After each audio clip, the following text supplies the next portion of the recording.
Um, so I wanted to give a quick welcome first from Bellona. We're an international climate NGO. We work on a broad range of climate solutions, one of which is carbon dioxide removal, where our work is to try and contribute to the breadth of knowledge that we currently have in trying to sort of manage the hype that has been generated and to basically provide a bit of an overview of how carbon dioxide removal should play a role in our long-term climate targets. We are involved in the NEGEM Horizon 2020 project, under which this event is being organized. And this is essentially a presentation on a draft report, which is due to come out very soon, on the global governance of carbon dioxide removal, specifically looking at the carbon accounting of carbon dioxide removal projects that have transboundary elements. So if there's a global supply chain, how might that be accounted? We have a very good lineup, I would say. My colleague Samantha, who will give a 25-minute video presentation. Unfortunately, she can't join us in person nor via Zoom because of the, I would say, lacking infrastructure. So I'm going to put that video on right now, and then we're going to be followed by a short presentation by Matthias Honegger from Climate Perspectives, and then, Perspectives Climate Group. And then Nils Røkke will join us for the panel discussion. Nils Røkke being Executive Vice President for Sustainability at SINTEF, a Norwegian research institute. So I'll put the video on right now, and enjoy the show.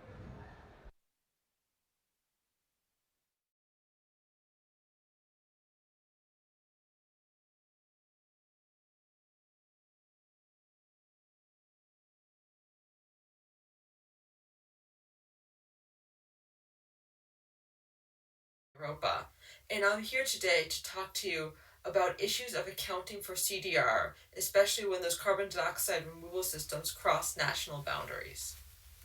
I'm going to begin by first talking about the complexities of accounting for carbon dioxide removal even without national borders in the way. Getting to a net zero world, as we know, is a huge challenge that rely primarily and always on the massive and rapid reductions of the greenhouse gases that we emit to the atmosphere. But carbon dioxide removal systems that physically extract and permanently store carbon dioxide out of the atmosphere will be an integral, if limited, part in speeding those reductions towards net zero at balancing residual emissions of fossil emissions and other greenhouse gases at net zero, and then extracting historical emissions of greenhouse gases to reduce atmospheric concentrations of CO2 in the long run. Now, the ways of taking carbon dioxide out of the atmosphere and storing it permanently are extremely diverse. The extraction process can involve biological processes such as photosynthesis. It can involve chemicals such as solvents or sorbents. It can involve geologic processes such as weathering or mineralization. And then that carbon can be stored in geologic sinks, it can be stored in minerals, it can be stored in soils and vegetation, all of which have different requirements to make sure that the carbon stays there and minimizing the risk of re-release in the long term. And I'm not going to be going through each of these different options for carbon dioxide removal, but I really want to emphasize that they are extremely diverse and there's not going to be one size fits all option for accounting, monitoring, and verifying the removals. But the three things that need to be known about a carbon dioxide removal system of any form is the source, the sink, and the system.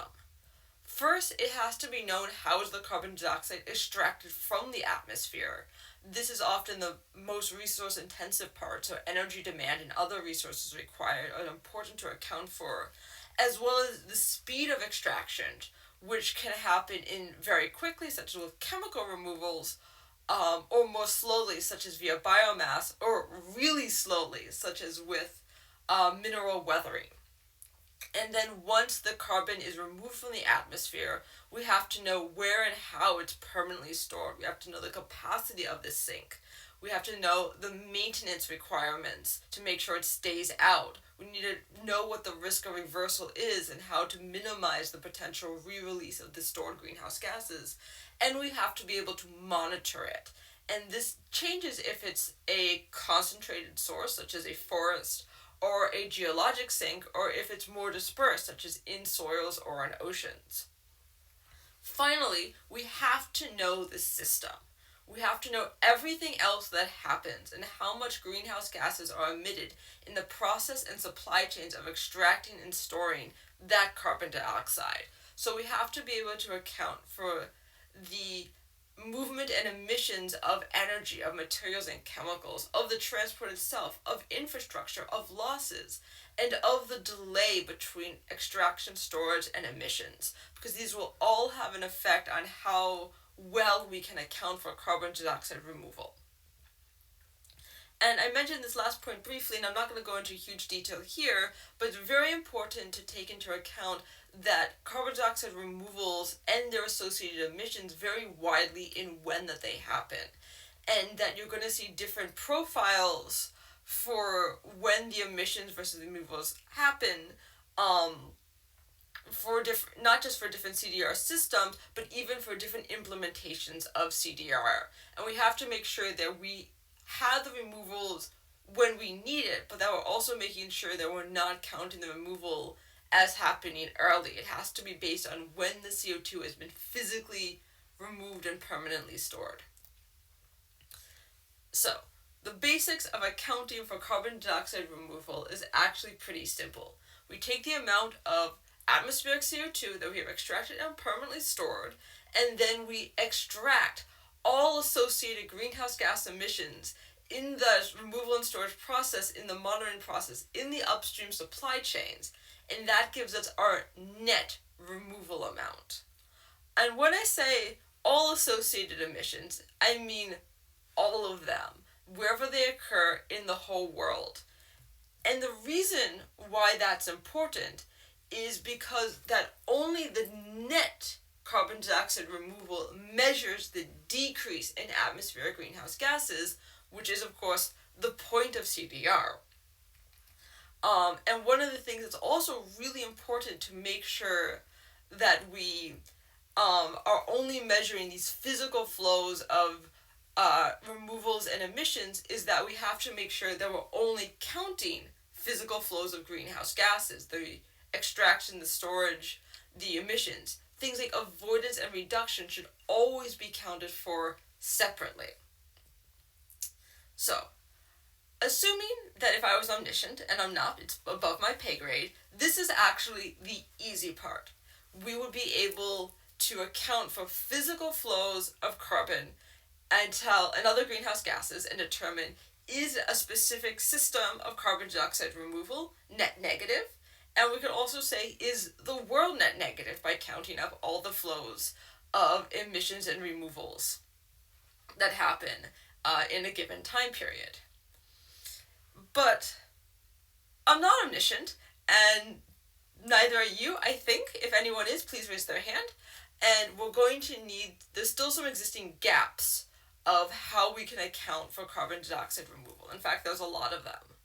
First off, there needs to be a robust definition of carbon dioxide removal that's agreed at an international level. This needs to involve the physical extraction of CO2, the permanent storage, and making sure that the amount counted as removal is minus all associated emissions in those supply chains.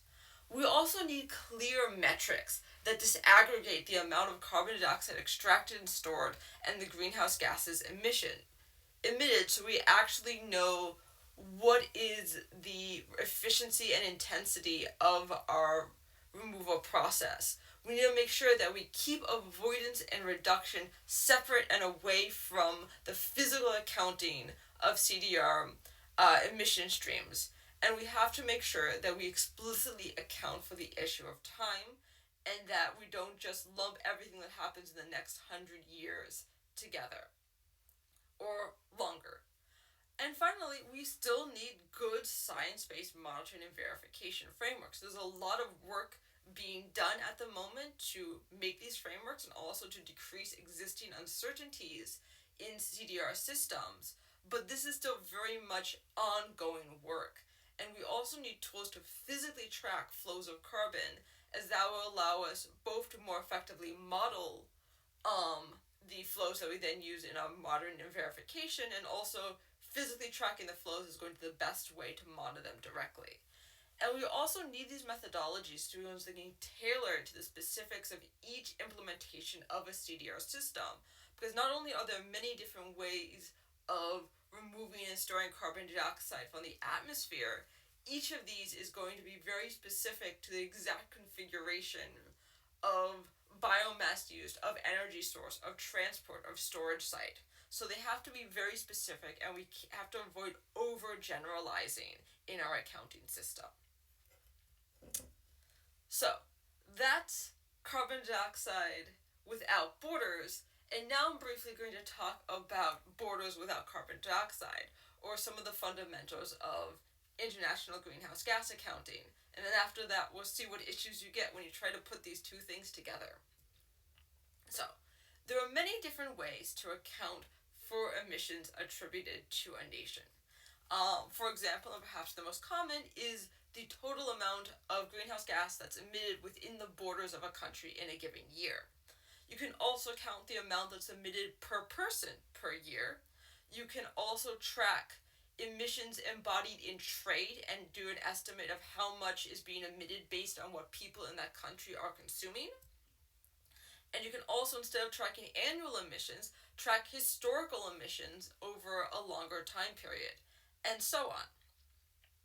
And there's a reason why there are many different ways to account for territorial greenhouse gas emissions. And this is because the purpose of carbon accounting is to align physical science with climate responsibility. And so it involves a value judgment. And it involves a value judgment, and it involves deciding who is responsible for what. And an effective framework to account for climate responsibility in the form of greenhouse gas emissions requires clarity of goals, of the metrics and methodologies used for accounting, of the jurisdiction of who is doing the accounting, and also the liability for the emissions that are happening.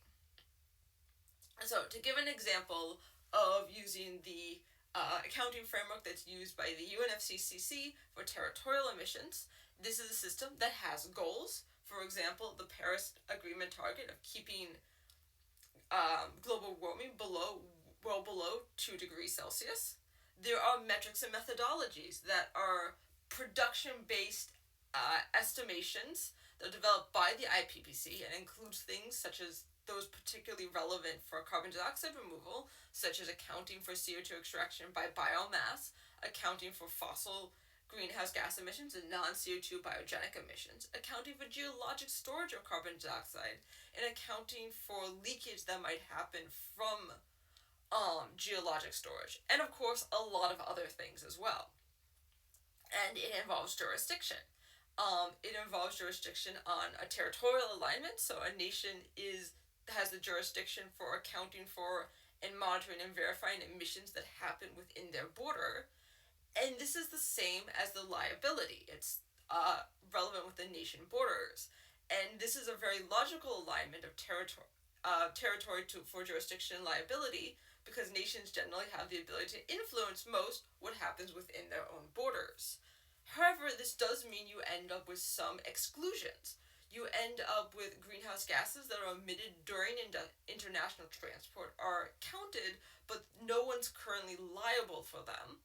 And also, greenhouse gases that are emitted and removed by unmanaged land is not included, because this framework counts specifically for anthropogenic emissions. But these are still physical emissions of greenhouse gases which are happening. And there are others, but I'm just covering the major ones.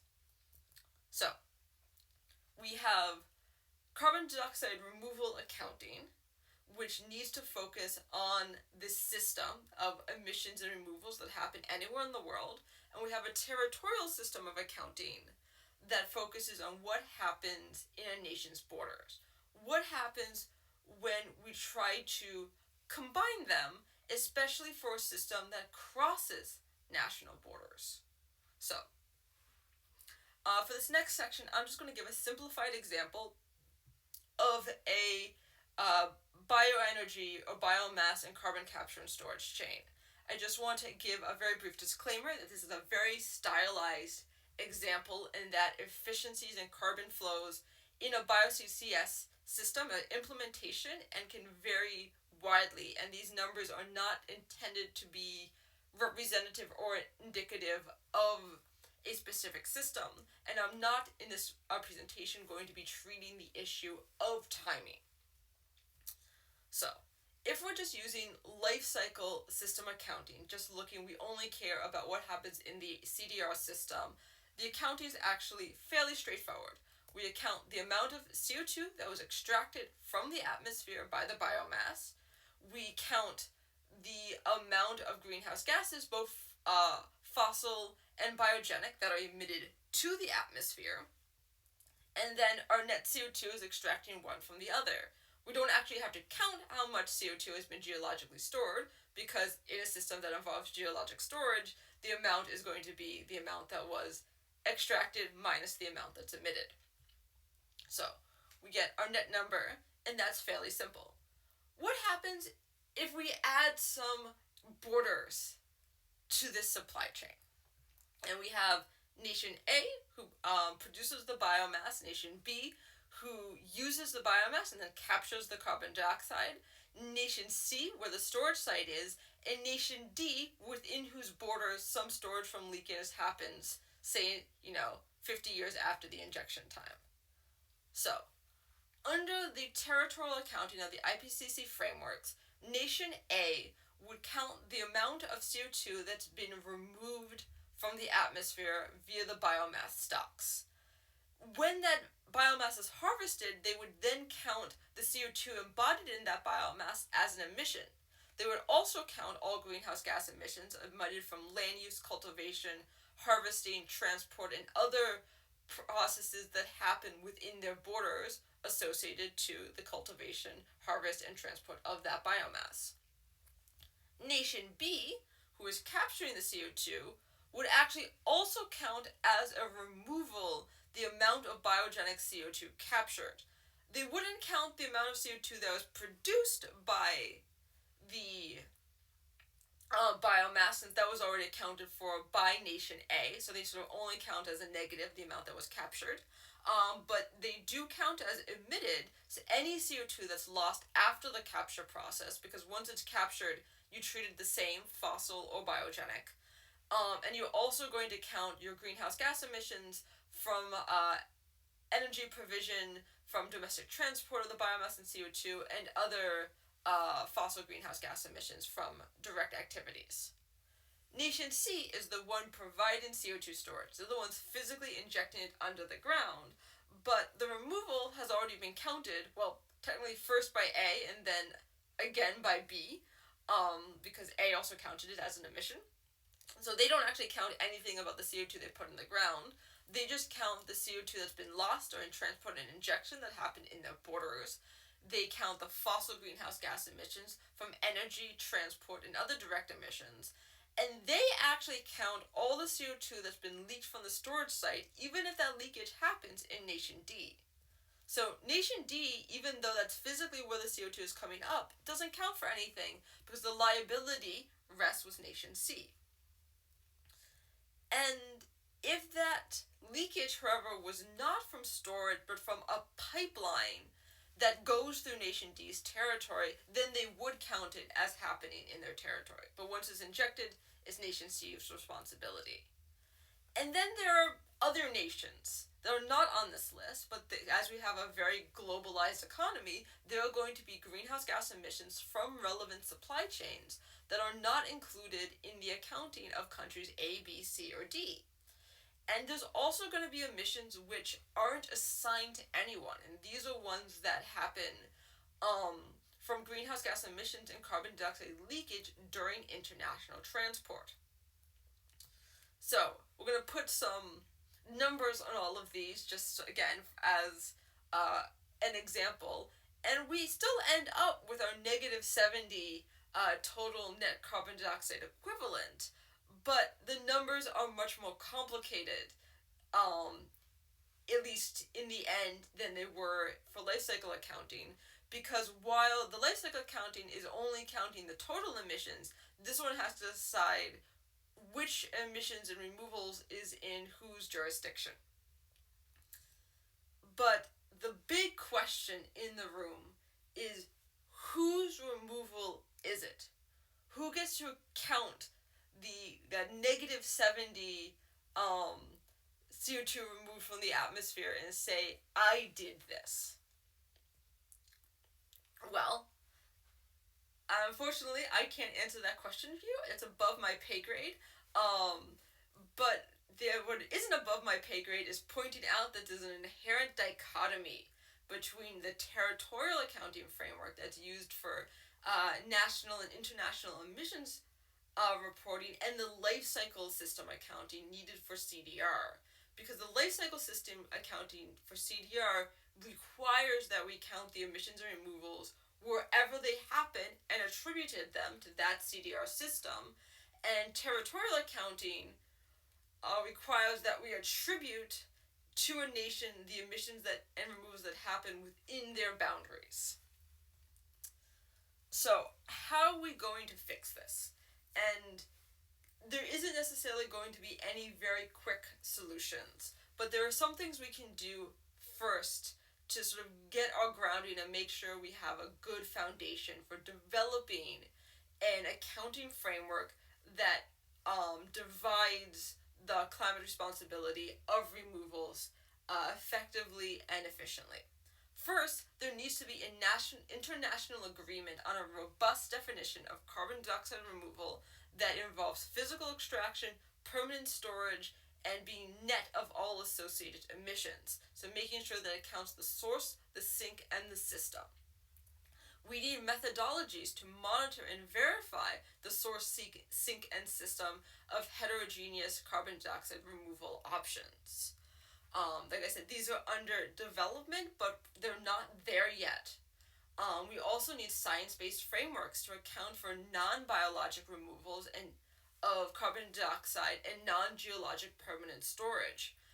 So that way, in our accounting system, we're not only focusing on biomass and not only focusing on geologic storage, but this requires the explicit treatment of things like delayed extraction, such as what happens with enhanced weathering, storage permanence and reversal risk, which is an issue for things like biomass, and requiring how do we account for the emissions of things like needing to monitor and reestablish sinks over time.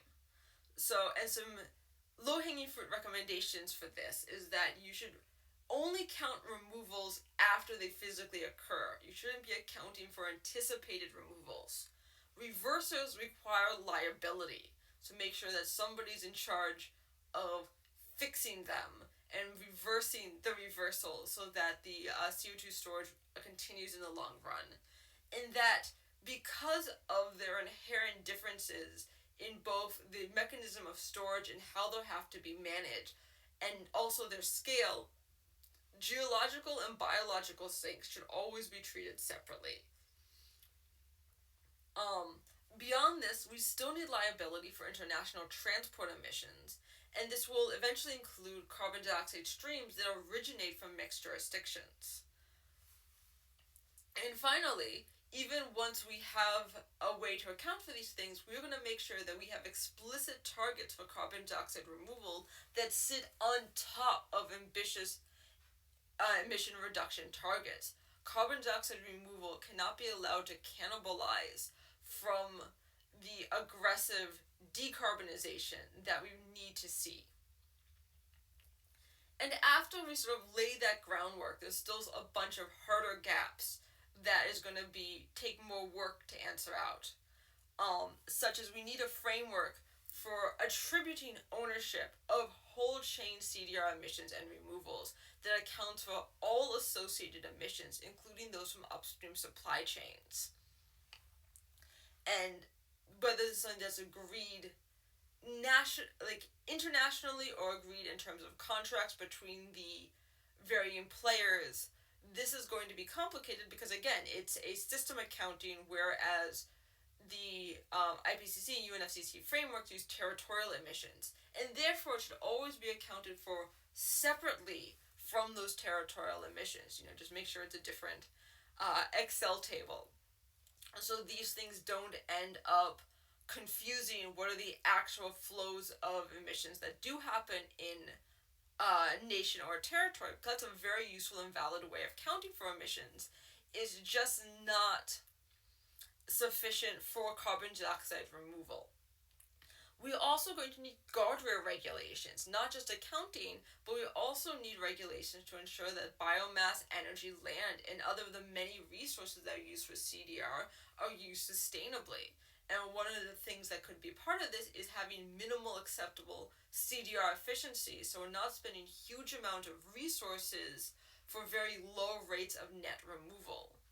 And this is very important because a limited amount of carbon dioxide is going to be available. It's extremely resource intensive, and it competes for resources such as land, biomass, water, energy that we're also using everywhere else. And so it's very important to make sure we manage this well to avoid over-exploitation and also unjust distribution of CDR use across regions and also across generations. And speaking of generations, one of the other very hard thing is going to do is how to decide who's going to take responsibility for which historical emissions. Because that's something that is very important to make sure that even after we reach net zero, we're going to be having to draw down the amount of greenhouse gases in the atmosphere. And someone needs to step up and say, I will be responsible for this. So, the final word I'm going to leave you with. Developing robust carbon dioxide accounting is as important as making sure we have robust CDR itself. We need to make sure both of them are there when we need them. But above all, carbon dioxide removal must not distract from the overarching ambition of immediate and massive reductions of greenhouse gas emissions. Because it's only through those massive reductions that the amount of CDR that's available to us may be sufficient, and it's the only way that we're going to minimize impacts from the catastrophic climate change we're already seeing. Thank you. I'm sorry I couldn't be there in person today, but I know we also have another couple great speakers at this panel. And if you have any questions, please let my colleague Mark know and he'll relay them to me. Do good work and enjoy the rest of the conference.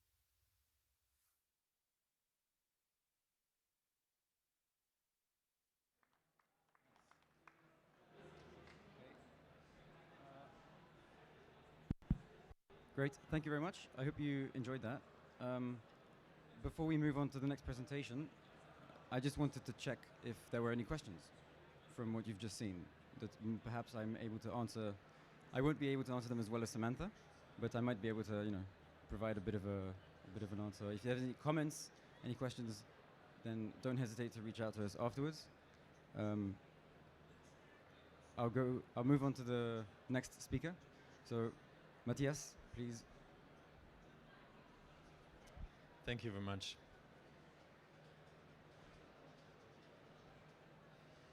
Okay, good afternoon. It's a pleasure to talk today a little bit about the same topic. I'll expand a little bit on some aspects. I'll go a bit deeper on others. And I hope overall that I'll manage to show where I overlap with the report that you've heard about just now, and where the challenges might be in terms of the placement in the actual negotiations and in the texts that we are seeing emerge that are of relevance. And I'll actually start with conclusions. I'll also end with them again, but this is so you get a sense of the points that I will address. The first one, I think Samantha already kind of alluded to. Definitions really matter a great deal, and their consistency needs to be ensured. What I will add here is that indeed we will see relevant text coming out of the conference in these 2 weeks, specifically under Article 6, 6.4, which will see guidance for removals. This guidance is going to include additional requirements that removals need to fulfill on top of those that are applicable to mitigation action in general. I'll have to explain a little bit, and I think Samantha already did this to some part, when, under which circumstances, carbon capture, transport and storage activities result in a removal of CO2, and when they do not. And I'll point to ambiguity over the removal definition and how that affects accounting question and how that needs to be resolved. Basically, the figure that Samantha showed, I don't have such nice figures, unfortunately, but I pretty much concur with the insights that she conveys, except that I'm not going into a separation between country A and B, which actually one will need to do. Yeah, you will see based on the text that I have. First off, on definition. So until last week, basically we had the IPCC definition of removals, or carbon dioxide removal. And this is this definition here, which is a technology or practice which results in an overall removal. And I'm not going to read out the rest, but that's quite important. Here the definition is on basically an activity which has a certain outcome.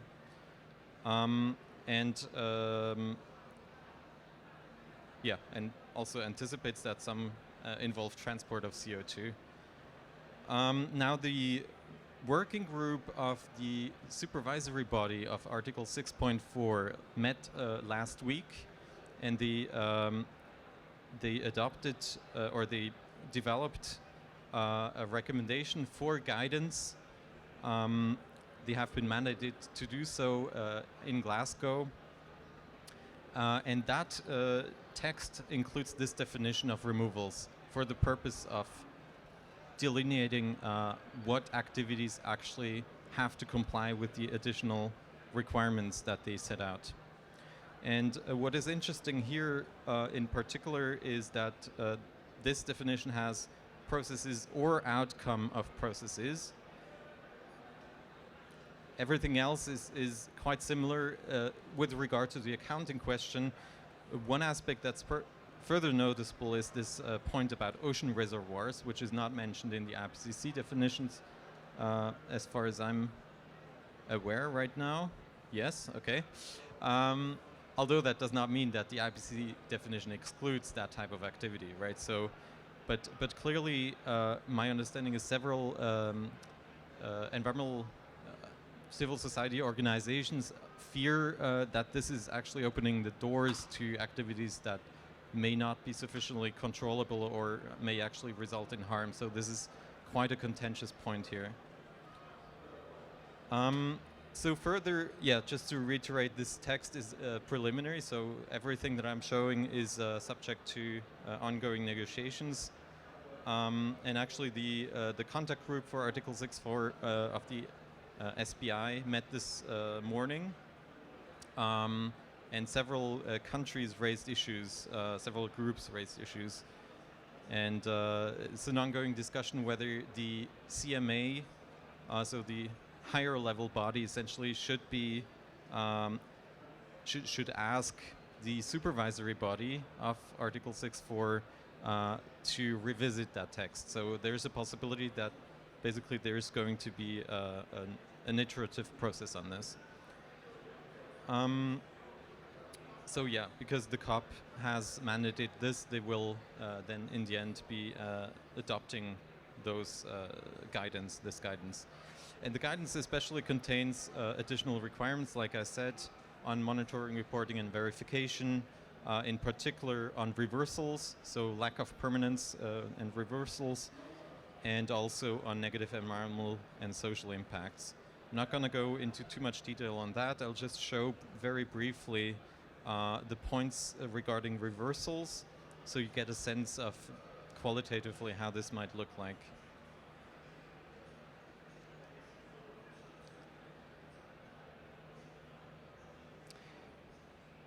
So now back to the question of when is carbon capture, transport and storage a removal, because this is a necessary step to explain what comes after.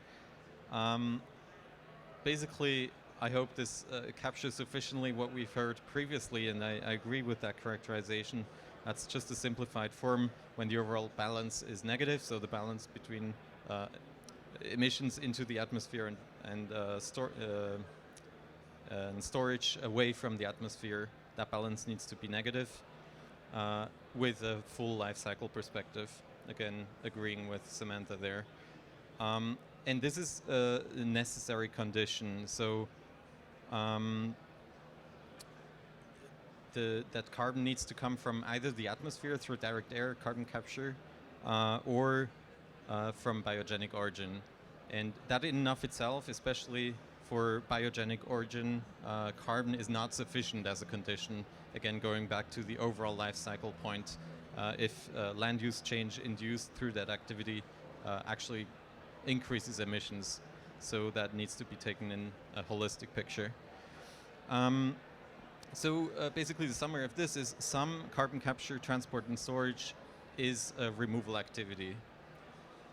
And now the question that I'd like to pose here is, when are such activities Article 6 transactions, and when are they not? And the challenge here is basically the answer to that question depends on how you understand removals. When is a removal outcome achieved? So is it achieved upon capture? So the three options are here. Is it achieved upon capture? Is it achieved upon long-term storage? As one of the points in Samantha's presentation suggested, I think this might be something that Bellona would stand for. Or is it upon capture with intent of durable storage? So a conditional version of this upon capture. And what seems to be among those that I've interacted with, what seems to be emerging as a consensus is in this version A. It's achieved if an entity has captured CO2 that is of atmospheric or biogenic origin, with intent of storing that for a long time, but not upon having achieved that long-term storage. So that's a legal version of anticipating this need for long-term storage, basically. And so basically you will have this decision tree depending on which version you choose. So it's like choose your adventure.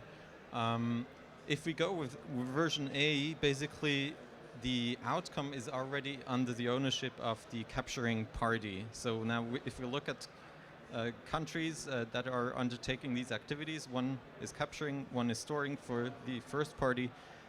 In that case, if the country A wants to claim the result and accounts for the result, that's not an ITMO because it's already in that country, right? But in the other interpretations, it can actually be an ITMO if the first country wants to claim the outcome. They need to purchase the outcome from the storing party. So that's, and what's fascinating is this not really clear at this stage. So if one looks at the legal texts, if one looks at the definitions, this is not unambiguous. So it's quite clearly, right now we need to see clarity emerge on this matter, because otherwise if it's done inconsistently, first it's a mess and there's a real risk of not being able to properly track the carbon flows. So going back to the summary, consistency of definitions matters, and as you've seen, the definitions between Article 6.4 and IPCC are different. To complicate matters more, there's an ongoing development in the EU regarding carbon removal certification, which offers further and furthermore differing definitions. So that's a bit of a tricky matter that I think needs quite a bit of work. COP27 will see specific guidance on removals under Article 6.4, and these includes additional requirements that removals need to deliver on some not CCTS, that's something else.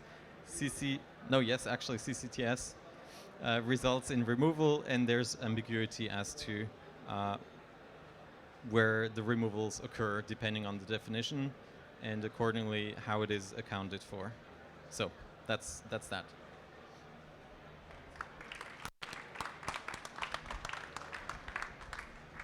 Thank you very much, Matthias. Before you leave, are there any questions on this presentation? Yeah. Hey, Matthias, good to see you. Just a question on slide 6. The way you've written it, sorry, my name is Christoph Beutler from Climeworks. Yeah. So CCTS activity is a removal when the overall balance is negative. If we have a unit of CCTS and 10% is negative, does the whole unit count as a removal or just the 10%? I'm assuming just the 10%. Good, thank you. Yes, then it's not a unit.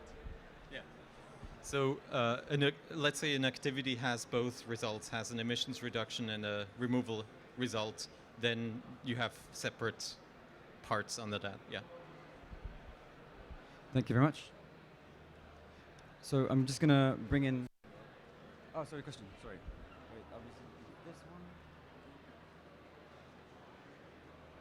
Hi, my name is Jens. I'm from the University of Copenhagen. I had a question around this temporality in terms of when is a removal a removal. The option was that you said that there was an emerging consensus about was this option A.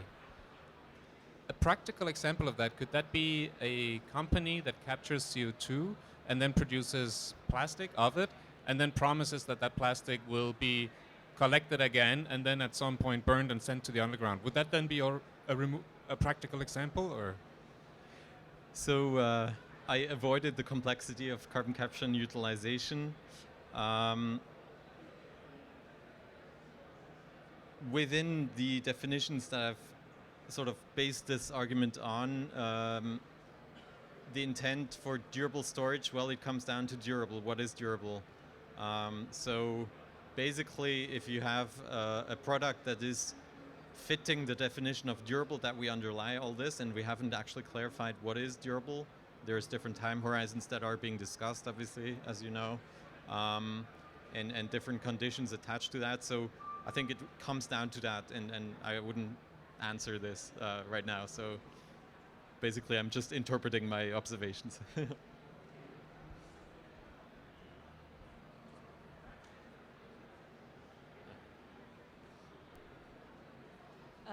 Hello, Juman al-Sakhlawi from OQ in Oman. I just have a question on why the definition or the consensus is upon the intent instead of upon long-term storage, because clearly, the removal happens once you've had that long-term storage. So. Yeah. So basically, this interpretation serves the greenhouse gas accounting in national greenhouse gas inventories, and it's based on the observation that within a country you have CCS activities, and the either emission reduction or the removal resulting from capture and storage occurs in the sector in which CO2 is being captured. So and the storage is only a memo item in the inventory. So drawing on that logic, basically that's the interpretation, which there's also practical considerations in terms of, well, yeah, at which point can you report, and there needs to be an agreement on this. And the problem, if one were to do it differently, is that there's inconsistency then with emissions reductions reporting the way that it's been done so far. And since there will be storage sites that include both removals and emissions reductions, CO2 in their same site, it seems to me that the complexity, if one were to do it separately, would be prohibitive, I think. Yeah. Great, thank you. If you could join us on the panel. And Nils, please. Great. I'll sit in the middle, or yeah, perfect. I'm just going to change this. So Nils, you're from SINTEF, which is a Norwegian research institute. As we know, Norway has large geological storage potential. What is your reaction to what you've just seen, and where do you think the CO2 should be accounted? So a very good run through here of the dilemmas which we come into when it's about CDR, and particularly when it comes to the cross-border kind of activities.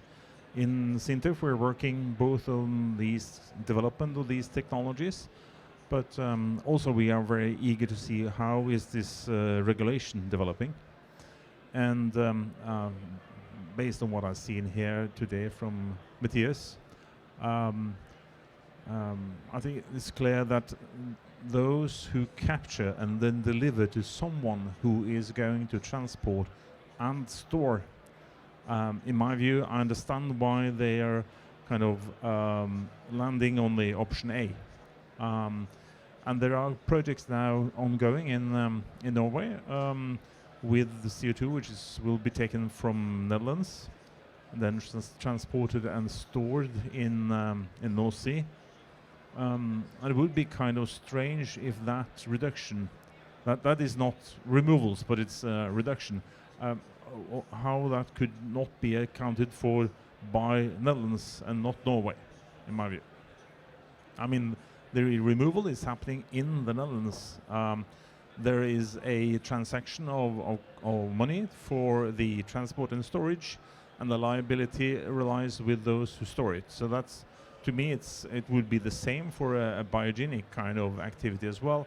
If there was a waste to energy plant, for instance, who did the same with a certain amount of biogenic feed, which then would remove that from that jurisdiction, and there is a transaction on how to deal with that CO2 in the consecutive steps. Huh?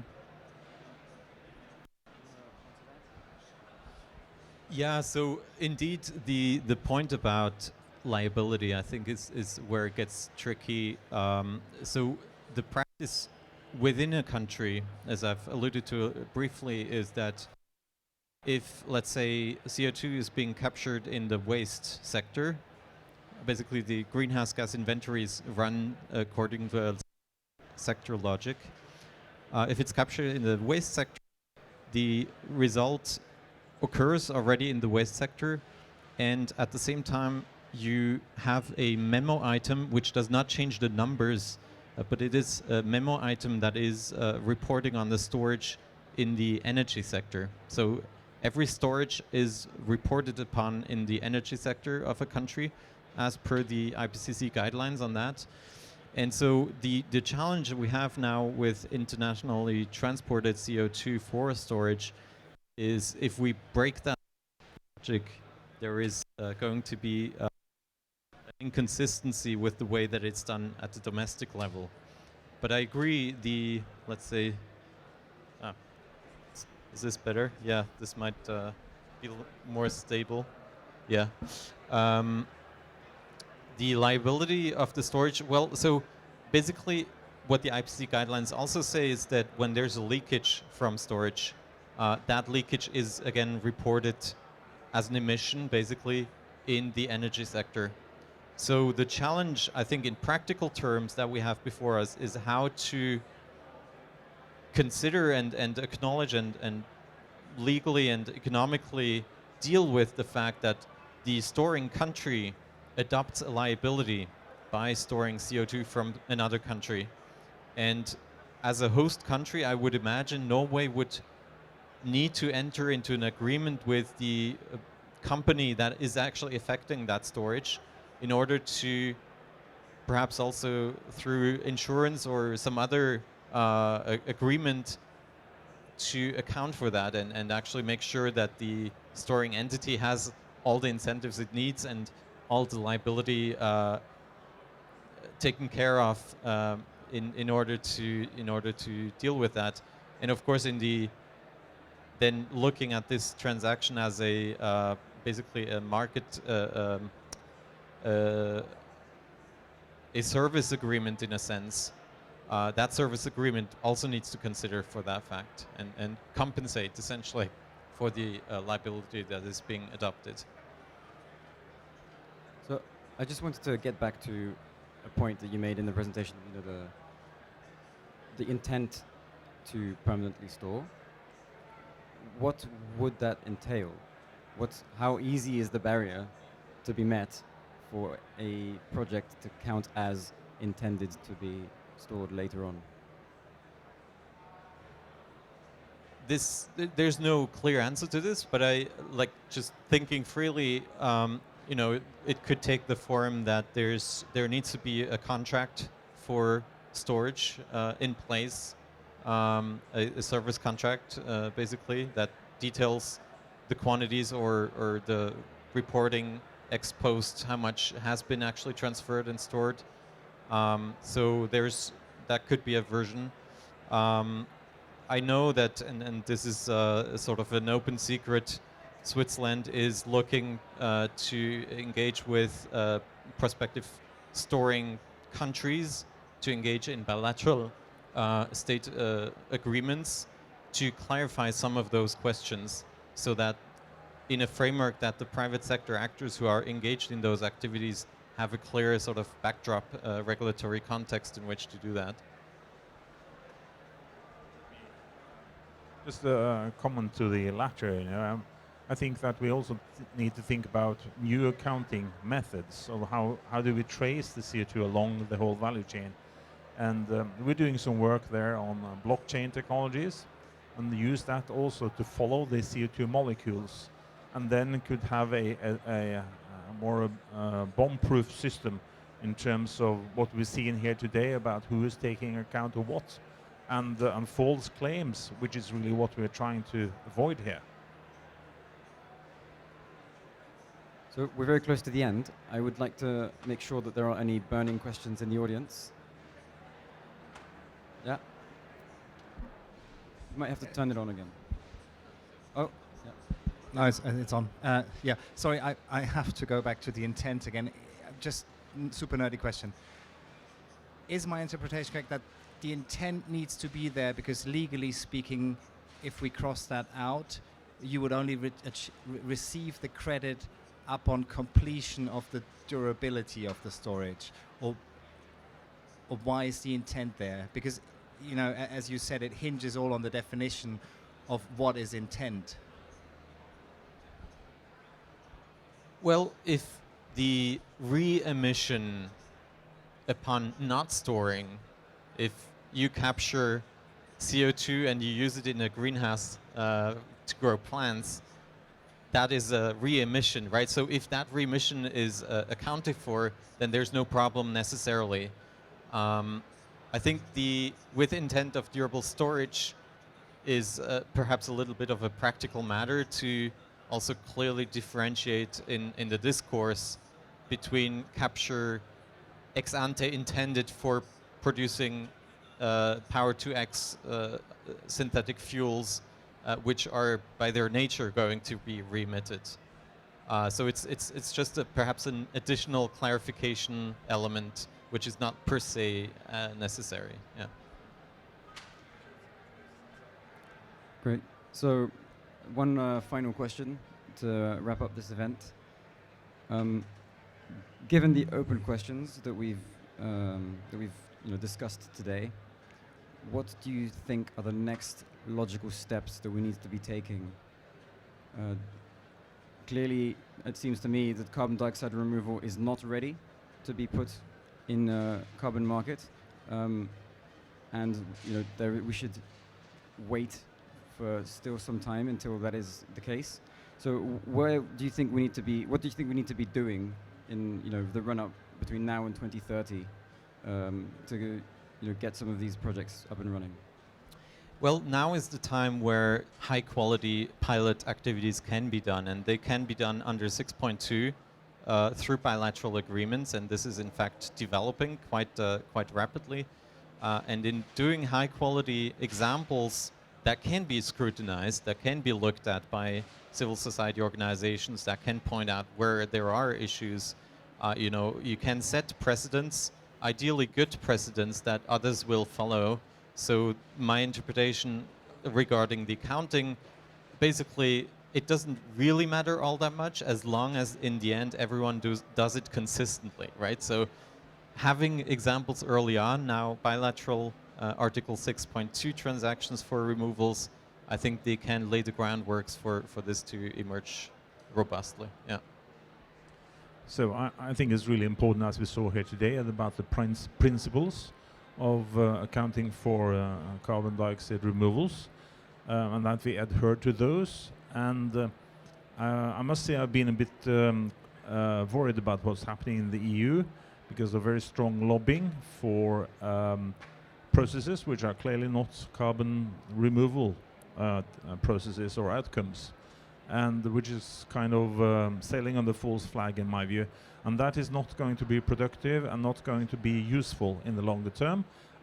It will be exposed as this is a hoax, so I think it's really important to keep to these 4 principles of physical removal, that we have good and consistent rules on accounting, and that we do not enter into the kind of pathways which actually adds emissions to the atmosphere. And one of those are the replacement argument, which is often used, which I'm very skeptical to. Great. Well, we're clearly over time. I'm not going to hold you any longer. I hope you had a very, I hope you found this session very interesting, and come back for more Bellona events. We have a lot of interesting events here.